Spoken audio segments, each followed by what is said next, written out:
Well, thank you very much for the kind introduction, and thank you also very much for the invitation to come to Stockholm and talk about something which I have never talked before. Usually I give presentations regarding our research. Today I will talk about open access and the pros and cons of this publishing model. Now, if I ask my youngest son what is open access, he might think that open access is access to books. And here you can actually see a picture of a very small village in Wales. This village is called Hay-on-Wye and referred to as the town of books.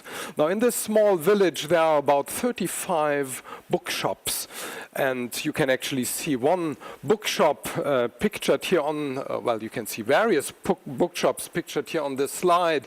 In this bookshop you can see that there are the books really open access, so they are just against this wall. You can enter this bookshop through this open door, so it's really open access. And if you want to buy a book, you just need to look up the price in the book and then pay the money into a metal box at the exit of this bookshop. Now, as Margareta Fartley also has already introduced, the definition of open access comes from about 10 years ago, the Budapest Open Access Initiative. And in this definition it is stated that open access means its free availability on the public internet, permitting any users to read, download, copy, distribute, print, search, or link to the full text of these articles. So full access to the information which is provided through the publication without restriction, without sometimes even commercial restrictions. So under some policies under which texts are being published, even the commercial use of the information which is being published is granted. So within the presentation today, I like to refine this definition slightly and point out the different pathways of open access, and then talk a little bit about experiences with open access from other journals and from the journal I'm involved with.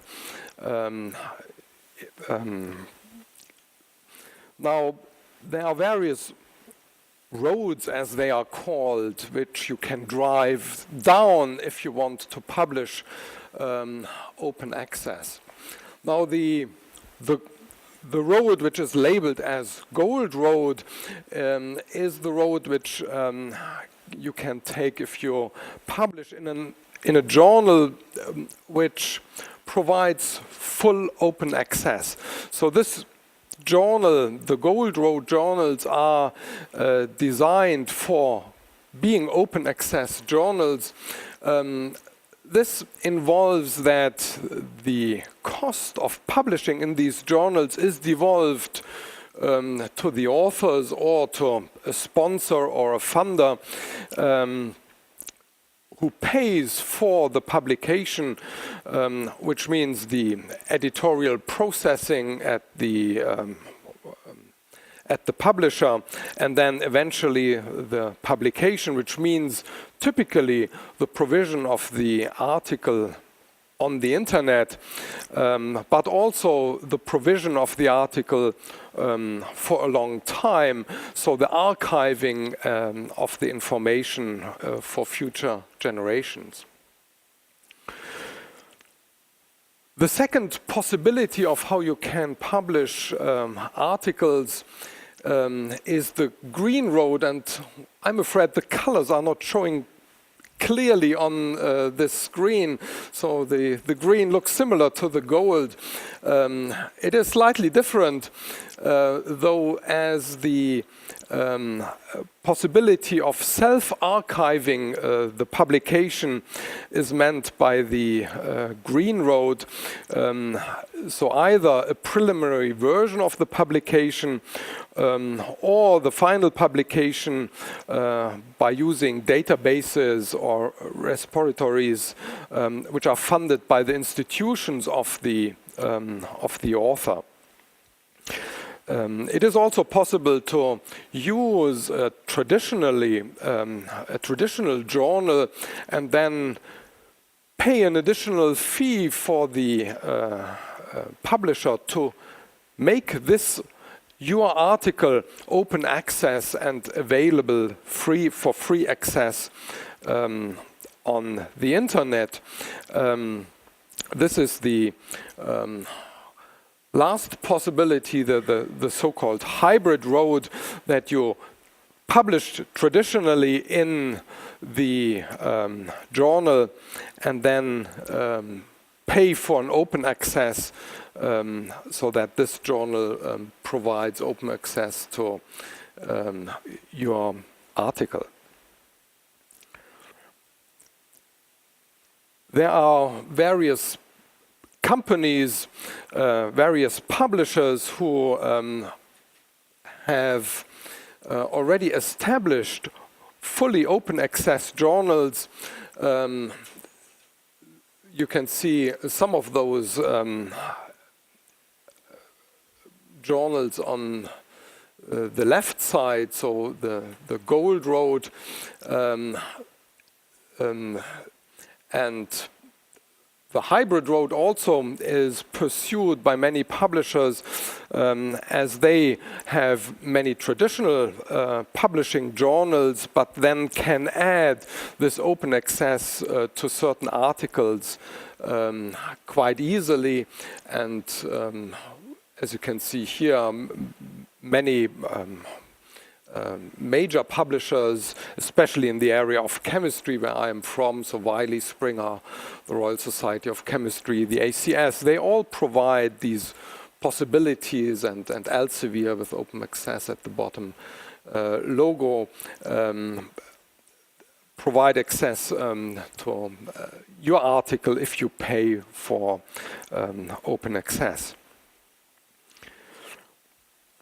Now, the route for publishing an article in an open access journal, of course, begins before the submission, and Professor Gedde will later explain in more detail how how articles are being made. But provided you have done your research and written up your results, you submit the article to the open access journal, and then of course it gets refereed. The quality of refereeing is again a very important issue and will define the quality of the journal. So if your article is good enough and accepted, then you need to pay the fee. You or your institution or a funder needs to pay the fee before publication is made, and as soon as the article is published, it is accessible freely to everyone from everywhere. And the most articles are being published under the so-called Creative Commons attribution license, and this is again the similar definition to the Budapest Open Access Initiative.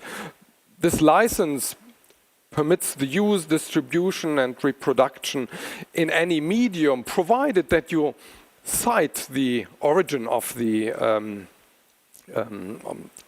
article, so that the original work is properly cited. There's also a slightly different Creative Commons attribution license around, which excludes commercial use of the research work. But most publishers are now going towards this license, which also includes the commercial use of the research results which are presented in the publication.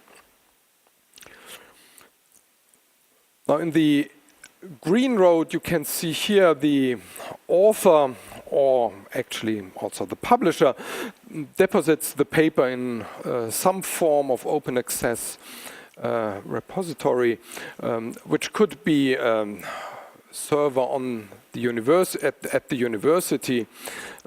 For example, the paper typically is published in a subscription model journal, so a normal journal which libraries subscribe to in order to get access to the information in the journal. Sometimes the article becomes free to you after a certain period which is set by the publisher. Sometimes this is 6 months, sometimes 12 months, 24 months, depending on the publisher, and also depending sometimes on the funder which funded the research. So one example is given here at the bottom. For example, articles including research funding by the US National Institute of Health, the accepted version must be made publicly available 12 months after the publication on PubMed Central. The question who is paying for this is a quite important one.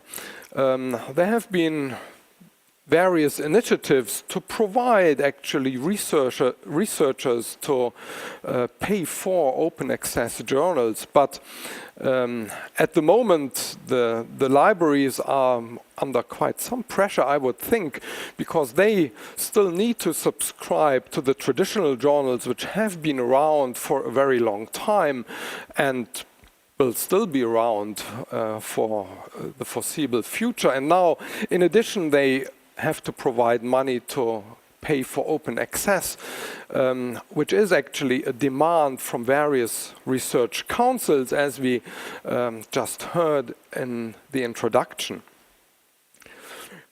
In this list, and you don't need to read all the entries here, you can see some fees which the publishers charge for publications of articles in open access journals.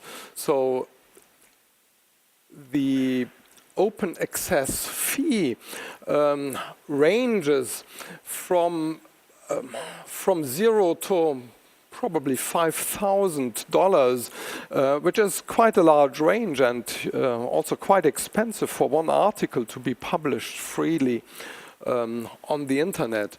There are various prices, or sometimes also from the same publisher, depending on whether an institution subscribes to their open access journal. Then members get either a reduced price, or they can publish freely in these journals. But generally speaking, open access is not free, so the funder or the author needs to provide a substantial amount of money in order to make their articles and their research available on the internet. Research professional is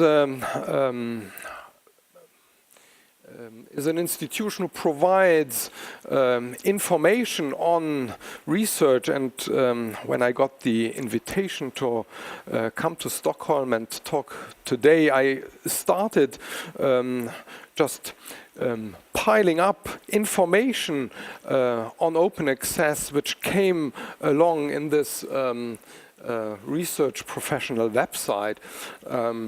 And you can see here that in April this year, the European academies committed themselves to open access publishing. Now in June this year, there were two major reports launched in the UK. There was a Royal Society report. This is shown on the right side here, Science as an Open Enterprise. And then there was also the so-called Finch report, which had the heading Accessibility, Sustainability, Excellence, How to Expand Access to Research Publications. And both of those reports are more than 100 pages long, and I don't have the time actually to summarize those reports here, but they go in quite some detail about the requirements on open access and the provision of institutions in order to make research which is done at their premises to make to be open accessible. Also some other funders such as the Wellcome Trust is tightening on open access. The Wellcome Trust, for example, has already made the requirement in 2009 or 10 that the research they fund is being open accessible, and so they are now going even to introduce penalties for researchers who fail to comply with this open access policy. As you can see, in July, the research councils from the UK is providing block grants to the universities in order to allow them to pay for open access models. Also the European Commission, with all their grants in EU-funded grants, is joining the open access revolution, as they call it. And even the Royal Society of Chemistry has made money available for their researchers to pay for open access publications in order to make this transition from a traditionally based publication in traditional journals to open access publications in open access journals. There are also some critical views. For example, the British Academy warns of risks from unfunded gold open access. The other difficulty is that more money seems to be required and that the open access funding is spread too thinly in order to allow all researchers to publish their research which is being funded from research councils as open access. Physicists, however, seem to be ahead of the game. They already have made open access plans and launched an open access initiative to make papers published in the 12 leading journals in physics freely available. Also other research councils, such as the Australian Research Council, joined the open access movement, but also other countries, and David has mentioned them in the introduction, have already joined the open access plans. Now I'll briefly come to 3 examples of open access journals.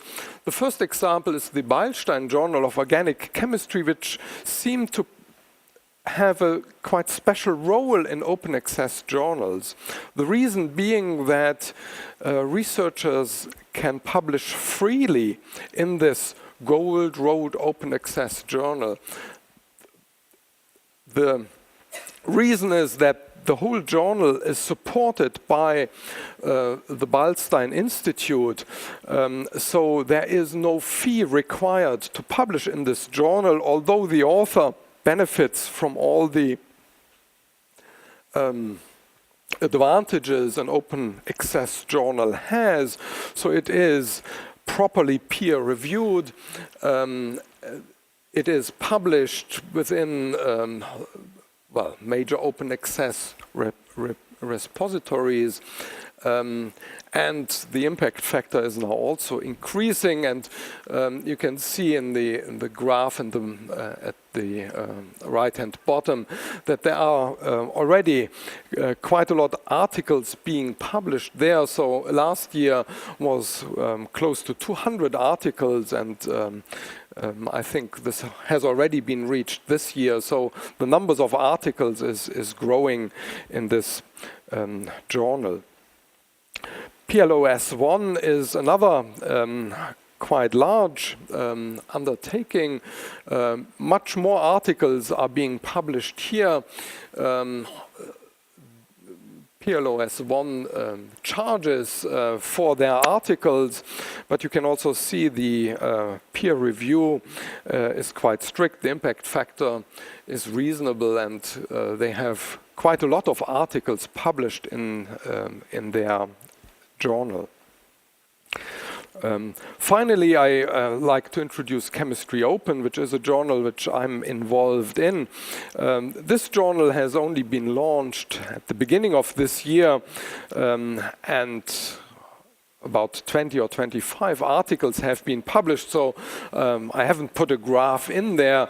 The journal Chemistry Open is the first open access journal which is owned by chemical societies, so it's co-owned by the 16 continental European chemical societies, and in addition to full papers and communications, there is also a thesis treasury which is being published there, so authors can opt to publish PhD theses as an open access journal, in this open access journal. So finally, the number of open access journals is quite large. There's this number of 7,600 around, but only about 8 to 10% of all research articles, and there are about 2 million research articles published every year, are made freely available. So the vast majority of researchers still have to make the shift to open access. Another question, which we probably can also elaborate later, is that not only the publications could be made freely available, behind the publications there are much more data, primary research data, which would benefit other researchers and could also be made open available for research. So let me finish with some acknowledgements. I have to acknowledge Dr. Saskia Neubacher from Chemistry Open and our science library. And when I was walking yesterday through Stockholm, I saw this book tower in a gallery, and this does not seem to be open access, so this is quite closed access and difficult to get the books out. But in this gallery, it was not intended to be open access to the contents of those books. So I like to finish here and thank you very much for your attention.